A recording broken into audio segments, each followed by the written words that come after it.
Hello everyone, आपका स्वागत है महिंद्रा एसएससी पॉइंट है। कैसे हैं आप लोग। और आज से हम लोग रीजनिंग का एक सेशन स्टार्ट कर रहे हैं। काफी लोग रीजनिंग से परेशान रहते हैं, बहुत सारे वीडियोस में जाते हैं, बहुत सारे लेक्चर्स हैं। मेरी कोशिश आपको बहुत कम लेक्चर्स में है, पूरी रीजनिंग में कंप्लीट करके दूंगा।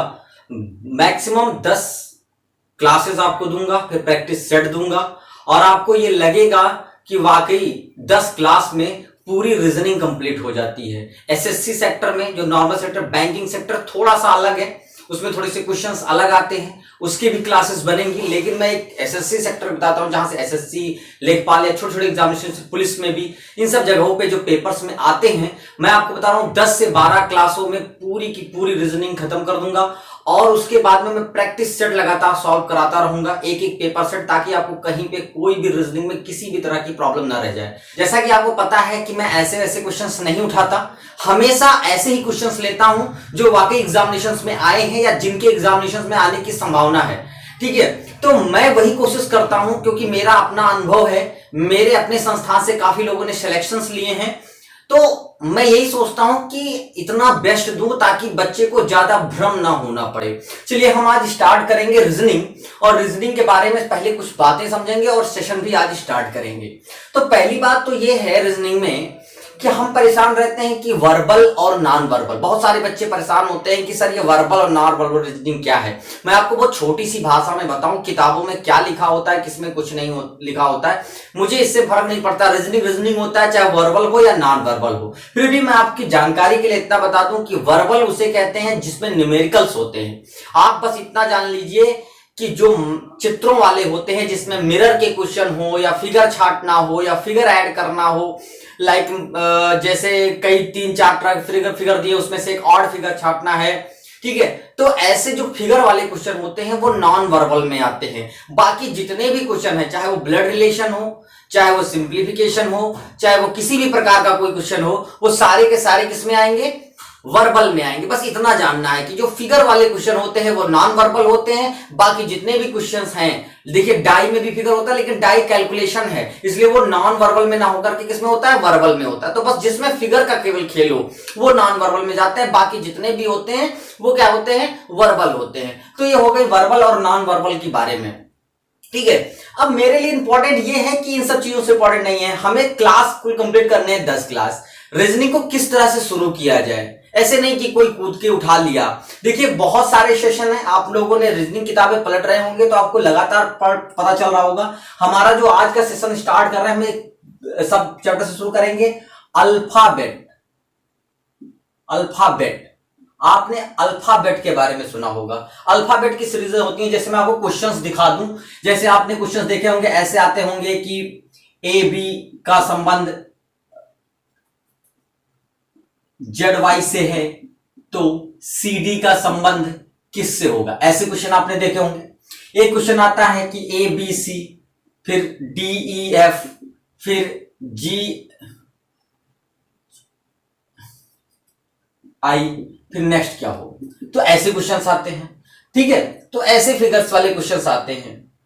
फिर आते आते एक अल्फाबेट होता है कि आपको दिखाया गया होगा कि फिलिंग करना होता है, ए बी, फिर ए, फिर बी, फिर ए, फिर यहां पे फिर ए, फिर बी, ऐसे भरने के लिए आते हैं। तो ये 3 टाइप के जो क्वेश्चंस आते हैं, और थोड़ा सा अल्फाबेट्स के ऐसे इस्तेमाल करके क्वेश्चंस बनाए जाते हैं। तो ये सारे जो क्वेश्चंस होंगे वो हमारे किस में आएंगे, अल्फाबेट में आएंगे। तो हम एक सेशन उठाते हैं कि अल्फाबेट के हिसाब, फिर न्यूमेरिकल बेस, फिर ब्लड रिलेशन, फिर डिस्टेंस रिलेटेड क्वेश्चन, सारे क्वेश्चंस को करेंगे, एक एक चैप्टर को उठाएंगे, एक एक करके कंप्लीट करेंगे। ठीक है, तो हम कोशिश करते हैं कि कैसे इस सब चीजों को स्टार्ट करना। पहली चीज सीखेंगे अल्फाबेट। देखिए ये सारे सवालों का तरीका यही हो सकता है जब आपको अल्फाबेट के सही सीक्वेंस पता हो, कि मतलब फर्स्ट अल्फाबेट की अपनी कोडिंग होती है, जैसे उसका एक नंबरिंग होता है, ए का 1, बी का 2, सी का 3, आप सिंपल ही लिख लेते होंगे, तो सबको याद करना होता है। मैं भी, हम यही होप करते हैं आपको सबको याद होगा, लेकिन फिर भी मैं एक बार आपको ये बताना चाहता हूं कि हम कैसे याद करें सिंपल तरीके, क्योंकि ऐसे लोग भी जुड़ेंगे हमसे जो क्या करते हैं, अभी नए नए स्टार्ट किए, तो हम उन्हें भी लेकर चलेंगे। ठीक है, तो चलिए हम पहले अल्फाबेट लिखते हैं, फिर उसके बाद नंबरिंग के बारे में देखते हैं। चलिए, तो मैंने अल्फाबेट लिखा, अल्फाबेट का एक सीरियल नंबर लिख दिया है। अब यही कोडिंग है। मैं आपको यह बताना चाहता हूं कि कोडिंग याद कैसे होगी। सिंपल तो एक सीक्वेंस में लिखा है, याद करने वाले कैसे भी याद कर सकते हैं, कोई जुगाड़ की भी जरूरत नहीं होती। कुछ लोग जुगाड़ से भी याद करते हैं, लेकिन फिर भी हम कोशिश करते हैं कि आपको कुछ तरीके भी बता दें, बाकी सिंपली भैया आपको याद करना पड़ेगा। पहली बात तो सबको यह पता होगा, ए बी और सी ये तीन किसी को नहीं याद करना है कि नहीं? कुछ लोग ए से पढ़ते हैं, बी से बिट्टू, टू बिट्टू, ये सब याद करते हैं, सी से तो 4 तक याद करने की जरूरत नहीं। इसी तरह जेड को याद करने की जरूरत नहीं है और वाई को याद करने की जरूरत नहीं है। ये इतने अक्षर 1 2 3 4 अक्षर और ये 5 अक्षर को हमेशा हर बच्चे के दिमाग में होता है। टोटल 26 अक्षर होते हैं। ए फर्स्ट पे आता है, बी सेकंड पे आता है, सी थर्ड पे आता है, डी 4 पे आता है, इसको सबको पता होता है। जेड लास्ट में 26 नंबर पे और वाई 25 पे होता है, ये सबको याद होता है। तो मतलब टोटल 5 नंबर्स तो हमको याद ही हमेशा रहते हैं, ये बेसिक है एकदम। अब आते हैं, मैं आपको कुछ बताता हूं। देखिए 8, आप एच को देखेंगे थोड़ा सा, एच लिखा है और एच को ऊपर नीचे मिलाते हैं तो 8 बनता है और 8 में एच आता है, 8 में क्या आता है? एच आता है, तो ये 8 बन गया। तो 8 याद करने का तरीका हो गया, ठीक है। उसके बाद में 9 आइन, ठीक है, आइन 9 में आइन आता, आई शब्द आता है, 9 आइन, ठीक है, तो 9 आता है। 11 क्लेवन, देखिए 11 के लिखा है, इसकी इस डंडी को मैंने थोड़ा सा दूर किया और इसको सीधा करने की कोशिश की तो ये सीधा हो गया 11, ठीक है। वैसे क्लेवन 11 के से 11 थोड़ा सा उच्चारण के थोड़ा के 11, ठीक है, ये हो गई दूसरी शब्द, ठीक। देखिए सब जुगाड़ है, ऐसा कोई है नहीं लाइक डिसलाइक करने वाली बात। वाइस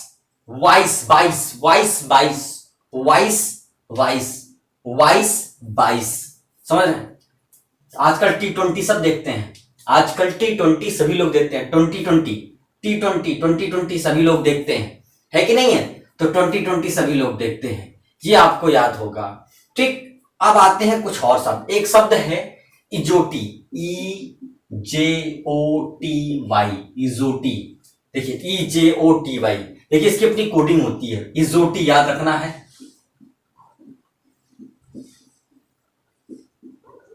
इजोटी क्या है? इजोटी, EJOTY, इजोटी। तो इस तरह हमें याद रखना है EJOTY। और जैसे मैं आपको बेसिक बात, बहुत इंपॉर्टेंट बात बताऊं, कितना भी कोई तरीका बता दे, कितनी भी चीजें आपको पता हो, आपको दिमाग में इसको बैठाना होगा ट्रिक से। कभी भी दिमाग में एक बार याद करने के लिए, एक बार केवल, जैसे जब कोई चीज हम शुरू में याद करना चाहते हैं तब के लिए ये सब अच्छा है, लेकिन आप ये सोचें कि हम इस चीज को बस ये याद रखेंगे और हमें सारी चीजें याद आ जाएंगी, ऐसा नहीं है। आपको इसे एक बार टेबल बना करके इसको लर्न करना होगा, ठीक है। बस ये तरीका है कि नए लोगों को थोड़ा सा अच्छा लगता है तो जल्दी से चीजें याद होती है, फिर उसके बाद याद हो गई तो फिर आदमी आराम से याद कर लेता है, ठीक है। तो हाँ, अब हम ये उम्मीद करते हैं हम इस चार्ट को इरेज करेंगे और आगे चलेंगे, क्वेश्चंस आपको दिखाएंगे। अब हम पता रहेगा कि ऐसे क्वेश्चंस आप सॉर्ट आउट कर लेंगे, ठीक है। तो चलिए नेक्स्ट देखते हैं। अब हम स्टार्ट करते हैं कि हमारे कैसे अल्फाबेट में किस टाइप के क्वेश्चन हमें पेपर में देखने को मिलते हैं।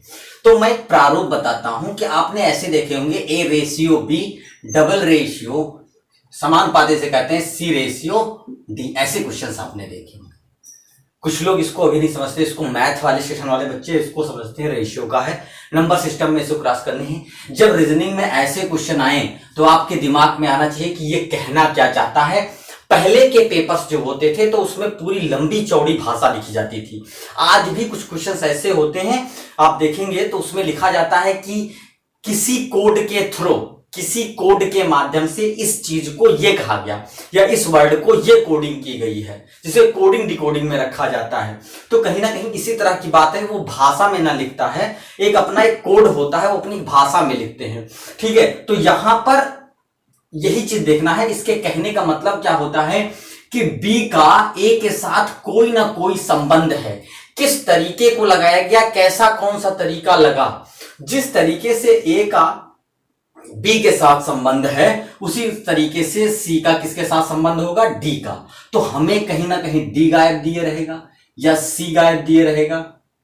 तो हमें पहले वाले फॉर्मेट से मैच करना है कि कौन सा नियम लग रहा है और उसी नियम से हमें इधर का वैल्यू निकाल देना है। समझ रहे हैं? जैसे आपको ये समझने वाली बात है कि मतलब ए का संबंध जिस प्रकार बी से है उसी प्रकार सी का संबंध किससे है, डी से है।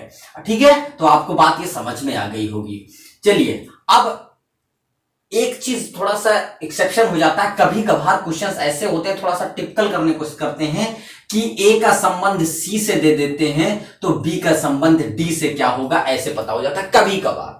तो आप सोच रहे होंगे कि इसे कैसे सॉर्ट आउट करेंगे। देखिए, जब आप क्वेश्चंस के लगातार जुड़ेंगे, मैं आपको एक बात बताना चाहता हूं कि कोई भी, जैसे मैं सेशन स्टार्ट कर रहा हूं तो मैं आपको 10 क्वेश्चन पढ़ा दूंगा, 50 क्वेश्चन पढ़ा दूंगा, क्योंकि पेपर बहुत सालों से आ रहे हैं, ऐसे क्वेश्चन बहुत आ रहे हैं, मैं सारे क्वेश्चन निकाल के लगा दूंगा। लेकिन आपको इस बात की मैं कोई गारंटी नहीं दे सकता कि यहां से क्वेश्चन आएंगे। बस कोशिश ये करनी है कि मैं आपको सारे तरीके बताऊंगा, आपको उस तरीके से मैक्सिमम सवालों को खुद से करना है, प्रैक्टिस जिससे के थ्रू। ठीक है, तो पहली बात तो ये हो गई। अब जैसे एग्जाम्पल के तौर पे हम समझेंगे कि ये कैसे संभव है। ठीक है, जैसे आप देखिए कि अगर सी डी का संबंध ए बी से है तो एल एम का संबंध किससे होगा, देखिए। ठीक है, सी डी का संबंध ए बी से है तो एल एम का संबंध किससे होगा। ठीक, अब हमें समझना है, हमने अभी आपको बताया। अब पहली बात को समझने की कोशिश करनी है। जैसे अगर सिंपल है, अब आपको क्या करना है, अब भाई ये सब वर्ड बड़े हैं, इनके बाद क्या रिश्ता है ये बताना थोड़ा सा मुश्किल होता है, तो हमें इसीलिए कोडिंग नंबर बताया कि आपको लगाने। अब इसकी कोडिंग कर लेते हैं। ये देखिए, ये तो आपको याद ही रहता है, मैंने कहा था 4 वर्ड तो हमेशा याद होते हैं। यल का मैंने अभी आपको बताया 12, एम का 13। अब देखिए इसका संबंध इससे है, देखिए ये 4, 3 और इसका इससे, सिंगल एक वर्ड का, समझ रहे हैं। तो 3 का 1 हो गया, कितना कम हुआ, 2 कम हुआ, और 4 का कितना हो गया, 2 हो गया, कितना कम हुआ, 2। मतलब दोनों सीक्वेंस में 2 की क्या आ रही है, कमी आ रही है। तो वही चीज यहां पे होनी चाहिए, तो 2 की कमी हो जाएगी, कितना हो जाएगा, 10, और यहां पे 2 की कमी कितनी हो जाएगी, 11। अच्छा, 10 की कोडिंग क्या बताई मैंने, जे, और 11 कोडिंग के 11 के। ठीक है, तो यहां क्या हो गया, जे के। तो ये आपका आंसर सही हो गया। समझ में आ गई होगी बात। तो हमें इसी सीक्वेंस में चलना। देखिए एक्सेप्शंस 2, 4, 6 मिलेंगे, मैं उन एक्सेप्शंस के बारे में बात करूंगा कि वो कैसे सवाल हैं, थोड़ी क्वेश्चन को पजल करने की कोशिश करते हैं। ठीक है, तो ये आपका इस तरह के सवाल हैं। तो चलिए हम 2-4 क्वेश्चन आपको नोट करेंगे और उस लिखेंगे और उसको आपको सॉर्ट आउट करके दिखाएंगे। चलिए, तो मैंने 3 क्वेश्चन लिखा है। पहली चीज तो मैं आपको क्लियर कर दूं कि ये 2017 में एसएससी 10+2 12 वाले में, जो आपका CHSL का पेपर होता है उसमें आता है। 10+2 वाले जो पेपर होते हैं उस पेपर में ये आए हुए क्वेश्चंस हैं, मैं आपको बता। ठीक है, ये 3 क्वेश्चन। अब मैं आपको यहां पे दिखाऊंगा, कुछ एक्सेप्शनल चीजें भी दिखेंगी, सारी चीजें दिखेंगी। पूछा है आरडी का संबंध एससी से है तो एनसी का संबंध किससे होगा। ठीक है, मैं आपको एक्सेप्शन भी दिखाऊंगा, फिर मैं आपको एक एक तरीका स्टेप बाय स्टेप बताऊंगा कि कैसे, कितने स्टेप में ये सवाल सॉल्व करना है। पहले मैं आपको एग्जांपल दे रहा हूं कि आप ऐसे सवालों को समझें। देखिए, नंबरिंग डी का कितना होता है 4, आर का 18, एस का 19 और ई का 5, एन का कितना होता है 14, सी का 3। अब एक बात समझिएगा, पहला एग्जांपल मैंने लिख दिया। अब आप देखिए कि मैंने कहा था पहले वर्ड का रिलेशन होता है, फिर दूसरे वर्ड का रिलेशन होता है। क्या आपको ऐसा देख के लग रहा है कि पहले वर्ड का रिलेशन बन सकता है?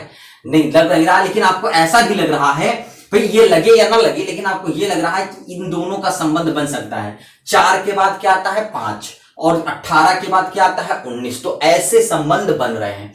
तो क्या मेरे ऐसे संबंध बनेंगे, तो हम चेक कर लेते हैं। तो यहां पे क्या बन गया, देखिए यहां पे 3 का ये 4 बन जाता है, और देखिए 3 का ये 4 बन जाता है, और ये 14 का क्या बन जाता है 15 बन जाता है। ध्यान से समझिएगा, अंदर का अंदर वाले से संबंध है और बाहर का बाहर वाले से संबंध है।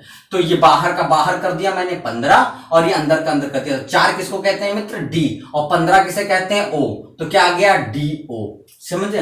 अब आपको मैं तो बता रहा हूं कि सही है, मैंने क्या बताया आपको? सही है, लेकिन आपको अपने ऑप्शन से चेक करना। मेरे हिसाब से सही है, मैंने क्वेश्चन उठाया है तो मैं जानता हूं डीओ क्या है, सही है। लेकिन आप जब पेपर सॉल्व करेंगे तो आप अपने ऑप्शंस को भी देखते चलेंगे कि क्या ये नियम सही आ रहा है, नहीं आ रहा है तो इसका मतलब ये वन वर्ड का भी रिलेशन सही है। बट मैं आपको बता रहा हूं कि ऐसे संबंध एक एक सिंगल का भी रिलेशन आएगा और ऐसे भी आएंगे। तो ये दो तरीके से आते हैं। और एक मैंने बताया था कि इस वर्ड का इसके साथ, देखिए मैंने दो तरीका बताया, एक इसका इसके साथ तो इसका इसके साथ क्रॉस करके। अब मैंने भी बताया था इसके पहले एग्जांपल में, पहले वर्ड का उधर पहले वर्ड से, दूसरे वर्ड का दूसरे, लेकिन यहाँ पे पहले का अंतिम से और दूसरे का ऐसे करके सेटिंग है। ठीक है, तो ये ध्यान देंगे। तो आपका क्या आंसर आ गया? डीओ। अच्छा, अब इस क्वेश्चन को देख लीजिए। ये क्वेश्चन क्या कह रहा है? दो आंसर लिख लेंगे। के को कहते हैं 11, डी को 4, पी को क्या कहते हैं? 16 और डब्ल्यू को क्या कहते हैं? 23, आर को क्या कहते हैं? 18, एन को क्या कहते हैं? 14 और यहां पे क्वेश्चन मार्क लगा है। ठीक है, डी। तो आपकी सारी कोडिंग हो गई। अब ध्यान से देखिएगा, यहां पे आपको दिख रहा होगा। अब आपको मैं जितने टाइप के सवाल है यहां पे एग्जांपल देख रहा हूं। अब आप देख रहे होंगे यहां पे कुछ बैठ नहीं रहा, लेकिन मुझे एक चीज पता है, वो मैं बता रहा हूं कि कैसे कैसे सवाल आते हैं। देखिए, पहले का पहले से संबंध और दूसरे का दूसरे से संबंध। ठीक है, फिर पहले का पहले से दूसरा। अब आपको बता रहा हूं कैसे, ध्यान समझिए। एक नियम ये भी होता है, अभी सारे नियम मैं आपको 1 बाय 1 करके लिखवाऊंगा, केवल मैं आपको भी एग्जांपल दिखाने की कोशिश कर रहा हूं कि ऐसे ही क्वेश्चन पेपर में आते हैं। फिर एक एक नियम, जितने भी नियम मुझे पता है और जितने भी नियम से सारे सवाल लग जाते हैं, वो सारे नियम मैं यहां लिख दूंगा अभी। ठीक है, तो केडी, अब के का संबंध पी से है, डी का। अब यहां देख रहे होंगे कैसे संबंध। देखिए 11 और 16 को जोड़ने पे क्या होता है? 23, सॉरी 27। 11 और 16 जोड़ने पे कितना होता है? 27। अच्छा, 4 और 23 को जोड़कर कितना होता है? 27, है ना? यहां पे भी, तो यहां पे जोड़ क्या आनी चाहिए? 27। अभी आपको समझाऊंगा कि 27 ही क्यों। क्या ऐसे और में नहीं सोचा जा सकता था? क्या और चीजों में, जैसे यहां पे देखिए यहां पे ऐसे जोड़ लेते कि 4 में 19 जोड़े कितना आ गया? 23 और 18 में 5 जोड़े कितना आ गया? 23। तो ऐसे तो ये भी नियम लग सकता था, लेकिन नहीं, यहां पे 27 के लिए आप ऐसा फॉलो कर रहे हैं क्यों? अभी मैं बताता हूं। पहले मैं आपको आंसर लिख दूं। तो 18 का यहां लिखा मैंने, 18 में कितना जोड़े? 9 जोड़े तो कितना आ जाएगा? 27। और 14 में कितना जोड़े? 13 जोड़े तो कितना आ गया? 27। तो 9 किसका होता है? 9 और 13 किसका होता है? एम, आई और एम। आपको समझ में आ गया होगा। अब मैं 27 बताता हूं। जब दो अक्षरों को जोड़ने पर 27 आए, जब दोनों अक्षरों के नंबर्स को जोड़ने पर 27 आए, तो ये जानिए कि वो दोनों वर्ड एक दूसरे के अपोजिट होते हैं। क्या होते हैं? अपोजिट होते हैं। कैसे? जैसे ए का उल्टा क्या होता है? जेड। ए का उल्टा जेड, बी का उल्टा वाई, सी का उल्टा डब्ल्यू, डी का डब्ल्यू उल्टा बी। अब कैसे? देखिए, ए का 1, इसका 26, कितना हो गया? 27, 2 25, 27, 3 और 24, सॉरी ये एक्स होगा और ये डब्ल्यू। ठीक है, तो सी का 3 इसका 24, 27, इसका 23 और इसका 4, 27, है ना? उल्टा एक दूसरे का। तो ये एक दूसरे के क्या होते हैं? अपोजिट। कैसे अपोजिट? एबीसीडी पहले इधर से लिखो, एबीसीडी पहले इधर से लिखो, एक दूसरे के अपोजिट क्लियर हो जाएंगे। समझ गया? तो 27 आने का क्या मतलब था कि ये वर्ड आपस में एक दूसरे के क्या है? अपोजिट। बाकी किसी भी एडिशन में ऐसा नहीं होता है। तो आपको दो टाइप के सवाल, इसके पहले एक एग्जांपल लिखा, वो एक अलग तरीका क्वेश्चन था। मैंने ये दो सवाल लिखे, ये थोड़ा अलग तरीके था, ये थोड़ा सा अलग तरीके से था।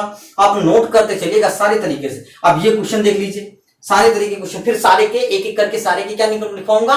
नियम लिखवाऊंगा। ठीक है, तो इन दोनों को नोट करिए। अब इस क्वेश्चन पे चलते हैं। इस क्वेश्चन को भी देख लीजिए क्या कहता है। मैंने देखे अल्फाबेट याद है तो क्वेश्चन कितनी जल्दी जल्दी लग रहे हैं, है ना? अब ई का कितना होता है? 5, वी का कितना होता है? 22, एल का कितना होता है? 12, ओ का कितना होता है? 15, जे का कितना होता है? 10, क्यू का कितना होता है? 17।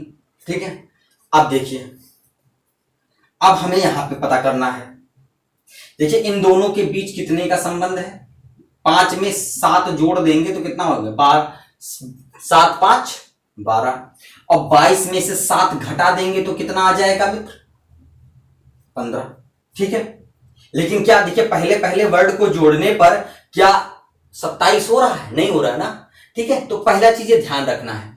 चलिए अब ये चीज हो गया, अब नेक्स्ट देख लेते हैं। जो यहां पे हुआ वही सेम होगा, तो पहले 7 जुड़ेगा और दूसरे वाले में 7 घटेगा, तो इसमें 7 जोड़ेंगे तो कितना हो जाएगा 17, और 17 में 7 घटेगा तो कितना हो जाएगा 10, तो 17 10 से पलट गया। इसका मतलब यहाँ पे Q और क्या हो जाएगा J, Q और J, तो इसका आंसर क्या हो गया Q और J। तो आपने तीनों क्वेश्चन देख लिए, आपको समझ में आ गया होगा।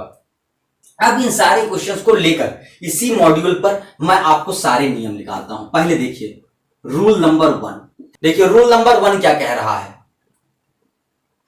रूल नंबर 1 कहता है कि आपको कुछ ऐसे सिस्टम मिलेंगे जिसमें उनके आपस में स्थान में केवल बदलाव किया जाएगा, जिसे कहते हैं प्लेस रिप्लेसमेंट। देखिए स्थान परिवर्तन जिसे कहते हैं प्लेस रिप्लेसमेंट, स्थान परिवर्तन, ध्यान से समझेंगे ये क्या चीज है। स्थान परिवर्तन का मतलब क्या होता है?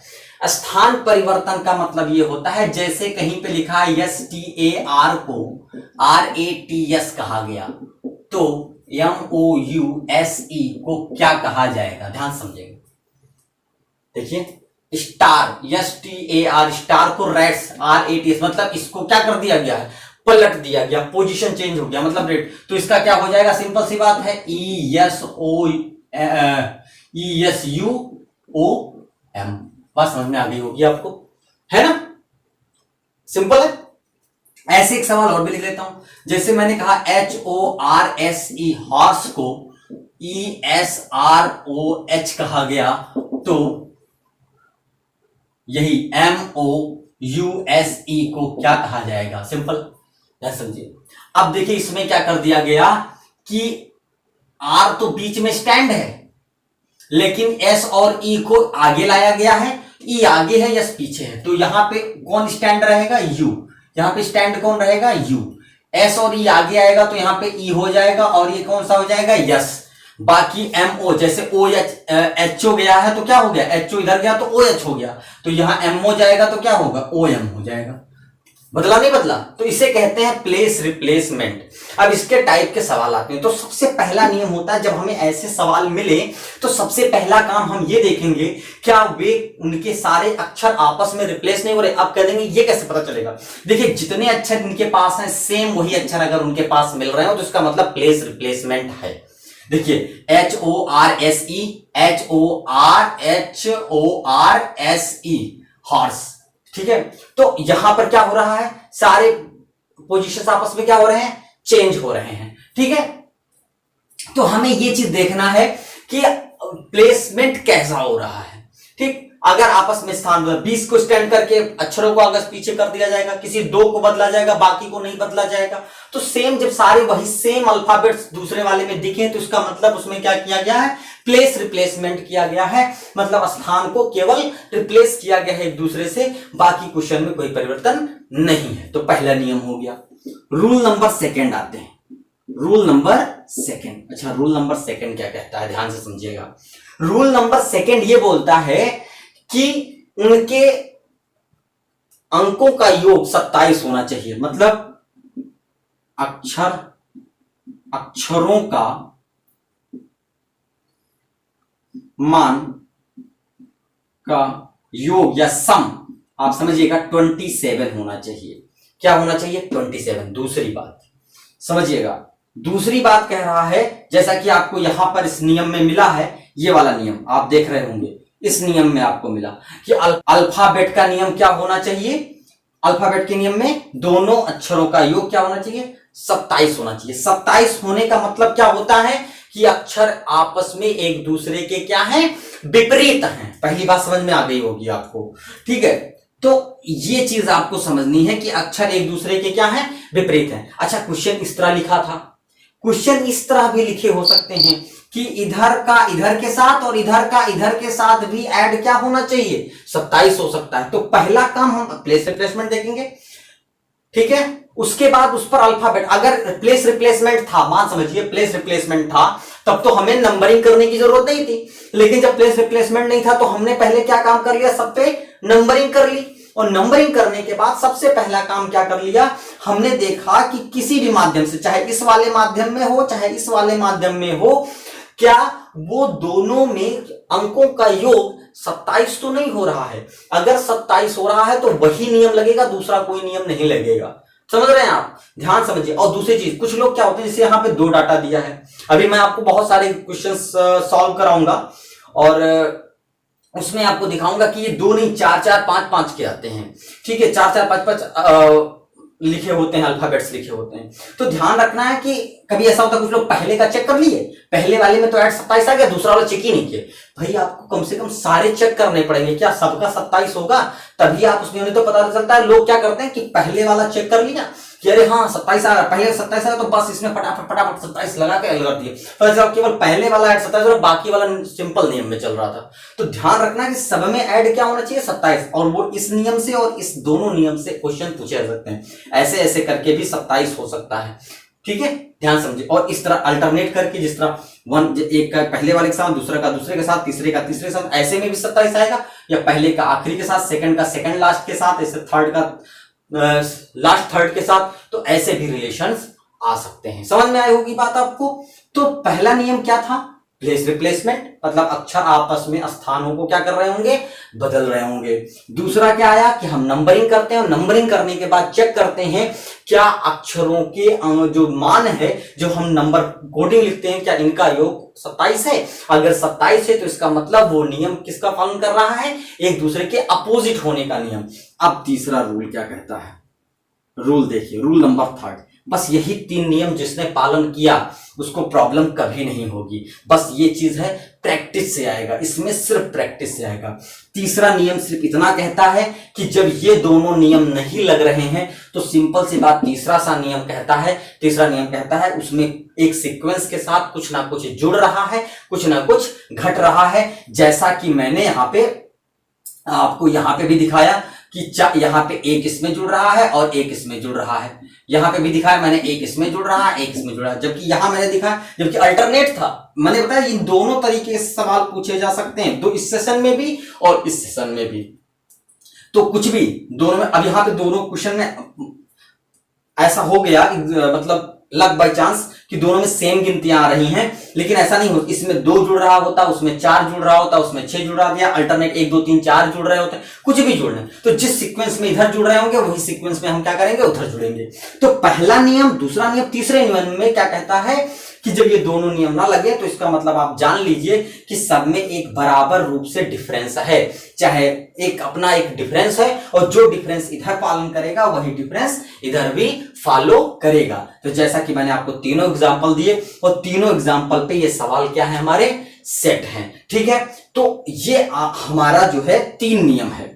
ठीक है, कुछ समान संख्या जुड़ रही होगी या समान संख्या घट रही होगी, या कोई भी संख्या जुड़ या घट रही होगी, मतलब दोनों के बीच में लगातार दो के बीच क्या देखेंगे, अंतर देखेंगे। मतलब प्लस में अंतर जा रहा है या माइनस में अंतर जा रहा है, मतलब प्लस प्लस हो रहा है या माइनस माइनस। देखिए इसमें एक बार प्लस हुआ एक बार माइनस हुआ। ऐसा हो सकता था कि सारे माइनस ही होते जाते, ऐसा भी हो सकता था कि सारे प्लस ही होते जाते, तो ऐसा कुछ भी हो सकता था। ठीक है, तो बस ध्यान रखना है बस।